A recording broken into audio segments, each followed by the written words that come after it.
Continuamos ya en la parte final de Visión Integral. Bueno, resaltar el informe del Banco Central de la República Dominicana, que en esa presentación mensual, en espacio pagado que hace, da a conocer de que la economía dominicana creció, lo que se llama el indicador mensual de la actividad económica, creció en un 4.3% promedio, y de enero a mayo creció un 4.9%, que va más o menos en la dirección del crecimiento estimado en términos económicos para este año. Ahí se detallan todos los sectores que crecieron y nada, habla de la fortaleza de la economía dominicana, de los diferentes sectores que contribuyen al crecimiento del Producto Bruto Interno. La inflación, pues, ha estado por debajo de lo establecido, por debajo de la meta de inflación, y si sigue ese ritmo de crecimiento, ya prácticamente a mitad del año, pues se espera que la economía dominicana, su crecimiento esté cercano a un 5%, que es un crecimiento pues aceptable en medio de tantas dificultades. Bueno, el tema de la reforma fiscal sigue siendo uno de los temas de mayor análisis y discusión, ponderación, evaluación creo que la mayoría ya de los sectores productivos nacionales. Las diferentes asociaciones de empresarios han fijado posición, pero sobre lo que ellos entienden que debe ser la reforma fiscal, y muchos de ellos están defendiendo lo que son sus intereses, que es la reforma más importante, independientemente del peso que el presidente de la República le quiere dar a la reforma constitucional, que muchos juristas en estos momentos están opinando de que no hay necesidad de tocar la Constitución de la República para poner el candado que el presidente dice, porque como está la Constitución es muy clara con el tema de los periodos presidenciales, que son 2 periodos y nunca más. Pero el presidente entiende que tiene que fortalecerse un poco más para evitar que alguien en algún momento quiera reformar la Constitución para beneficio propio. Es una discusión que está ahí. Hay posiciones muy claras sobre el tema de no tocar la Constitución de la República. Ese consenso va a ser difícil que se logre, pero yo creo que donde sí va a haber una amplia discusión, porque la mayoría de los juristas, muchos juristas están fijando posición sobre el tema de ese candado que el presidente ha planteado, y también de lo que tiene que ver con la independencia del Ministerio Público, para fortalecer esa independencia del Ministerio Público. Y muchos están coincidiendo de que no es necesaria una reforma a la Constitución. Vamos a ver si el presidente lo va a hacer antes de que termine este periodo o lo hará después. Quizá lo aconsejable sería hacerlo con los nuevos legisladores, ya que entrarán a partir del próximo 16 de mayo. Y también el tema de la reforma fiscal, que yo creo que ahí sí que se han externado posiciones interesantísimas, muchas de ellas posiciones encontradas. Cada cual, hay instituciones, la academia, profesionales independientes que han estado planteando su punto de vista sobre esta reforma fiscal integral que se quiere hacer en el país, que es necesaria, que es urgente y que se ha estado postergando por años, pero parece que ya la economía no resiste más manejarse con una presión tributaria como la que tiene, que es de un 14.7%, y un déficit que tiene anualmente de un 3% del Producto Bruto Interno, y eso es producto eso causa el endeudamiento que estamos teniendo de manera permanente para poder equilibrar el presupuesto nacional. Sí. Lo lamentable de esto es que estamos hablando de la reforma sin conocer la reforma. Entonces yo creo que el gobierno lo que tiene que hacer es buscar, presentar ya, porque yo creo que el gobierno tiene definida la reforma que quiere. creo que ha dado que la bola corra un poco para ir escuchando los diferentes sectores, los profesionales, la gente versado en este tema, para ver por dónde anda y quizá tomar el pulso antes de tomar una decisión definitiva y plantear una reforma que a partir de ahí es que se va a generar el debate cuando el gobierno haga una propuesta, tanto para la reforma constitucional, para la reforma fiscal integral, que no es solamente ingresos, sino gastos, y lo de la reforma a la Constitución de la República. Cuando se haga la presentación ya formal, es que entonces se debe generar el debate, porque ya se sabe en base a qué se está opinando, en base a qué se está haciendo un planteamiento, y ya veremos entonces el tipo de reforma que el gobierno quiere hacer, cuáles serían los sectores que serían perjudicados, ninguno va a salir beneficiado, cuál es el alcance de la reforma, cuáles son los impuestos, cómo vamos a ver el tema del déficit eléctrico, cómo vamos a ver el tema de las exenciones que tienen ciertos sectores, el tema de si vamos a penalizar la clase media, el tema del ITEVI, cómo lo vamos a manejar, todo ese tema, porque sí lo que es importante es que hay que hacer una reforma. El Fondo Monetario Internacional en esta semana dio a conocer un documento donde habla de que es imprescindible ya la reforma porque el déficit no se puede seguir manteniendo más allá, y hace su planteamiento sobre el tipo de reforma que tiene que hacerse. Otro aspecto que quiero tratar ya político es el tema del Congreso, el inicio del Congreso de la Fuerza del Pueblo, que arrancó este viernes con una gran asamblea de la dirección central de ese partido, donde empieza la discusión de lo que sería el segundo Congreso de la Fuerza del Pueblo. Una evaluación está planteada, se hizo una evaluación de lo que fue el proceso electoral pasado y el desempeño de esa organización, y entonces trazar lo que serían los lineamientos de cara al nuevo Congreso, cuáles serían las modificaciones, cuáles serían los documentos, cuáles serían, porque la Fuerza del Pueblo es un Congreso en una situación muy adversa. Creo que el único partido que llegó a hacer un Congreso en medio de una pandemia, un Congreso virtual. Entonces parece ya que en estos momentos se aboca a definir una comisión organizadora del Congreso y entonces ver los aspectos que tiene que tratar, que tiene que ver con el estatuto, con los lineamientos de todas las estructuras organizativas de esa organización, de cara a fortalecerse como organización política, que en estos momentos es la segunda fuerza política del país, pero cada organización, no importa el desempeño, tiene que renovarse, mandatorio de ley, tiene que renovar sus estructuras dirigenciales a nivel nacional, pero tiene que autoevaluarse y ver el desempeño que tuvo y ver las mejoras que se puedan introducir, porque eso es lo que permite el crecimiento y el fortalecimiento de las organizaciones políticas, siempre con un punto de vista crítico y autocrítico, pero introducir las mejoras y hacer las evaluaciones que le permitan un crecimiento y un fortalecimiento de esa organización. Señores, internacionalmente, ya así muy rápido, por la importancia de la noticia y el impacto de la misma, el intento de golpe de Estado que se quiso dar en Bolivia el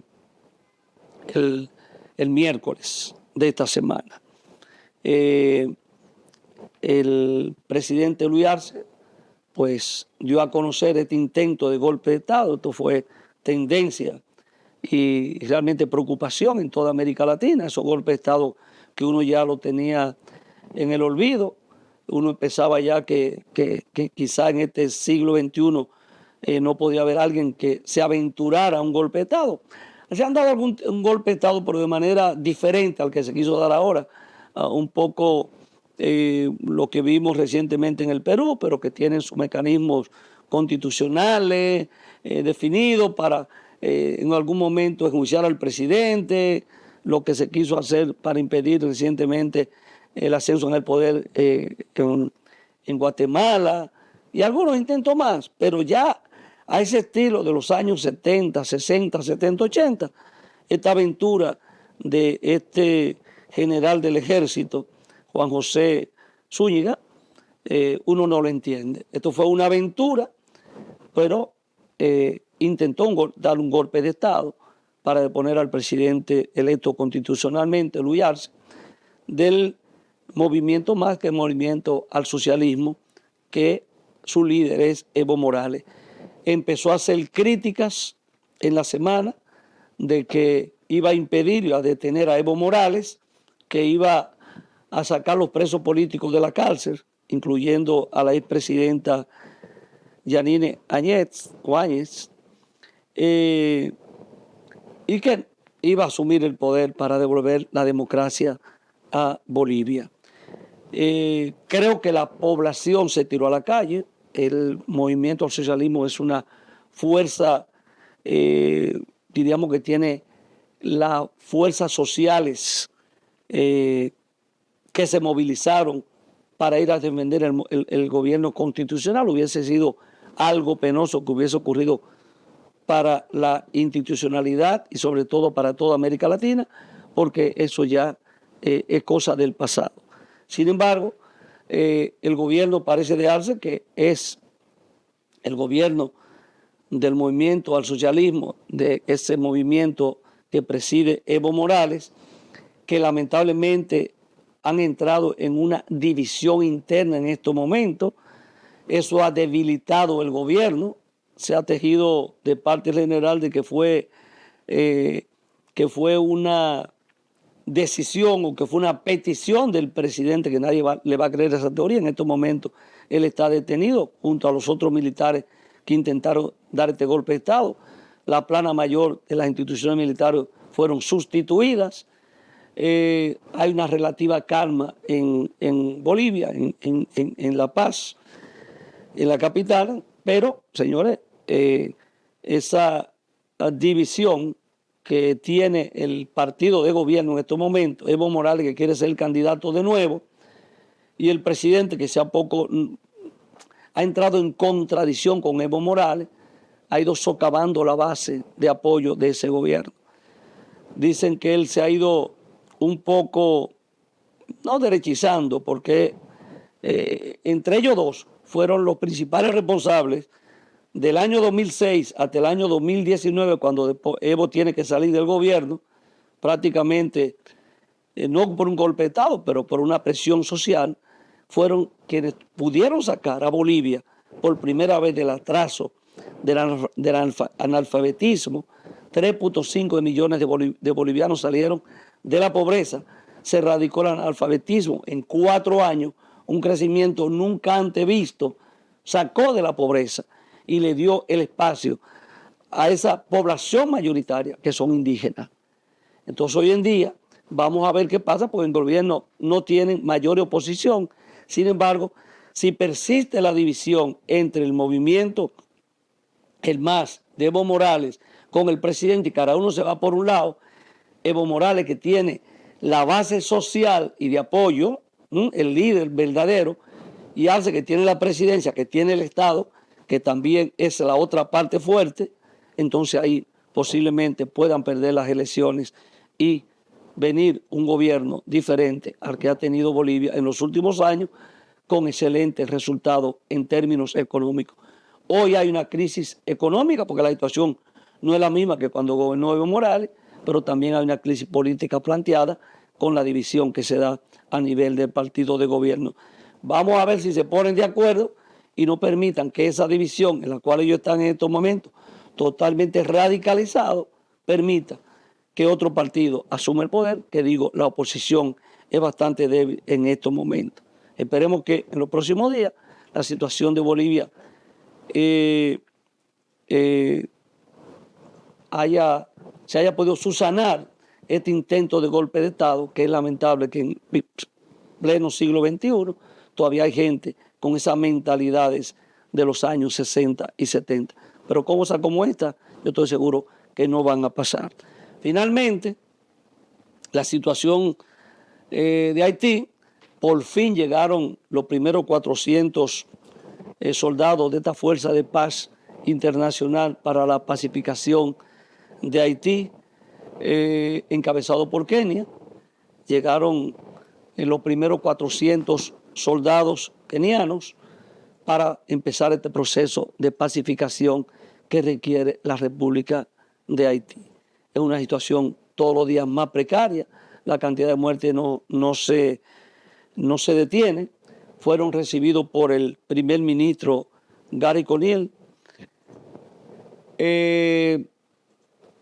Vamos a ver qué pasa, cuándo llegarán, porque 400 soldados, pues no creo que es una cantidad importante. La promesa son 2.500 policías militares que tienen que llegar para la pacificación, para ayudar a la pacificación del vecino país de Haití.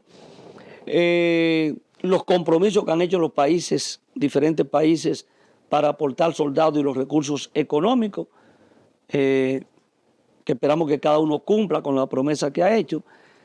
Estos soldados tienen unos privilegios, por decirlo así, porque en adicional al salario que deben cobrar en su país, tienen un salario adicional que va entre los $1.200 y $1.500 mensuales, y una serie de concesiones que tienen que hacérselo porque uno no sabe qué es lo que va a pasar. Una serie de concesiones y de privilegios para ellos poder operar en las condiciones más favorables que pueda haber, que tiene que ver con muchísimos aspectos de todas las condiciones más o menos que tienen que cumplirse para que ellos puedan accionar. Todos los soldados que lleguen, se firma todo un protocolo, pero un protocolo también de protección. Ya las pandillas haitianas, sobre todo sus principales cabecillas, han estado hablando de la posibilidad de negociar, de deponer las armas, de contribuir a la pacificación del país, pero han sido esos guerrilleros, bandoleros, secuestradores, narcotraficantes y todo lo que han hecho con la población, criminales, secuestradores que han sometido a una población a una situación terrible, indescriptible lo que ha ocurrido con la población haitiana. Vamos a ver cuál va a ser el desenlace de esta fuerza que arranca su trabajo, pero que arranca esta misión, con qué se va a encontrar, cuál será la reacción de estos pandilleros que están fuertemente armados. Hoy más que nunca la vigilancia de la frontera es imprescindible porque uno no sabe lo que puede ocurrir ahí. Ojalá que nosotros no tengamos que incurrir en más recursos. Hemos estado tomando las medidas del lugar. Esa frontera debe ser más vigilada que antes y ojalá que en Haití la situación pueda empezar a resolverse sin mayores dificultades. Pero si hay gente que está dispuesta a combatir a quienes ellos entienden que van a invadir a su país. Y ahí va a haber una confrontación militar que no sabemos la dimensión, a menos que esta gente no se repliegue y que decida no confrontar, no luchar en las calles con esta fuerza pacificadora de paz. Que tengan todos los recursos, que se haga una buena planificación de todo esto, pero uno dice, no sabemos qué va a ocurrir con esta fuerza que vienen a la pacificación de Haití, en qué va a ocurrir, si será un baño de sangre o no lo será, si se logrará en un tiempo relativamente corto o cuánto tiempo se necesitará para poder pacificar la República de Haití y empezar entonces un proceso de estabilización, de elecciones, para ver si una vez por todas Haití puede empezar a mejorar su situación económica, social y política. Nos despedimos hasta el próximo domingo. Ha sido un placer estar con ustedes. El próximo domingo nos vemos, si Dios lo permite.